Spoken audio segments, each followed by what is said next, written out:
Quand un candidat s'inscrit à une validation de compétences, il assiste à une séance d'information chez nous. Durant cette séance d'info, nous utilisons un outil de positionnement pour aider le candidat à vérifier ses compétences professionnelles. Il répond à quelques questions basiques, là où il a travaillé, quelles compétences il a acquises au sein de ses années d'expérience en entreprise. Suite à cela, il passe un petit test théorique pour la conduite des engins au niveau sécurité, orienté sécurité principalement.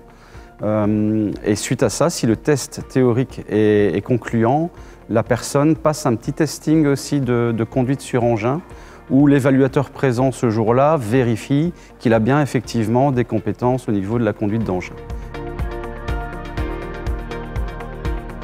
Quelques jours avant l'épreuve de validation de compétences, les candidats se présentent pour une journée qu'on appelle une journée de refresh.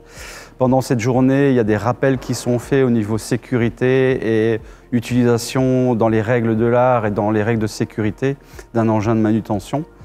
Dans ce cadre-là, on revoit des aspects de sécurité comme la hauteur des fourches, comme des bonnes pratiques pour le gerbage de palettes en hauteur, pour la conduite adéquate en fonction du transport de la charge. Par exemple, si une charge est haute, on roule en marche arrière systématiquement. Alors le jour de l'épreuve, le candidat est accueilli par la personne qui est à l'accueil. Elle remplit ses documents de contrat, etc. Puis elle passe chez moi.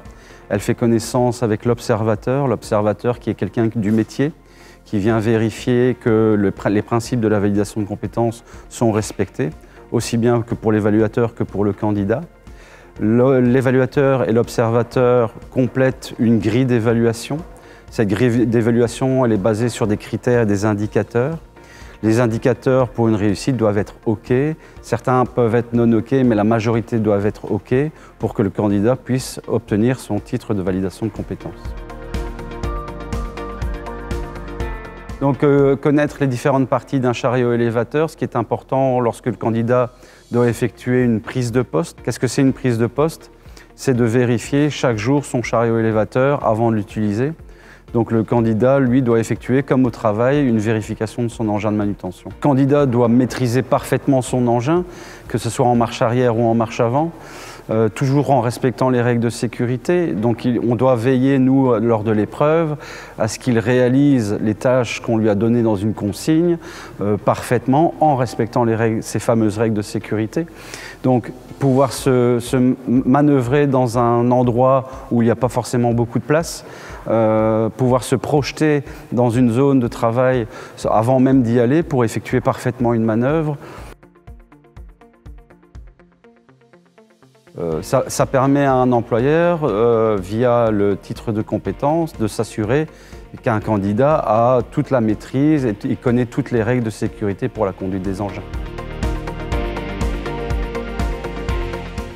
Au-delà de son expérience personnelle et professionnelle, le candidat, à l'aide du titre de compétence, lui permettra d'accéder plus facilement à l'emploi vers les boîtes d'intérim ou vers un employeur directement grâce à ce titre qui est reconnu par le secteur.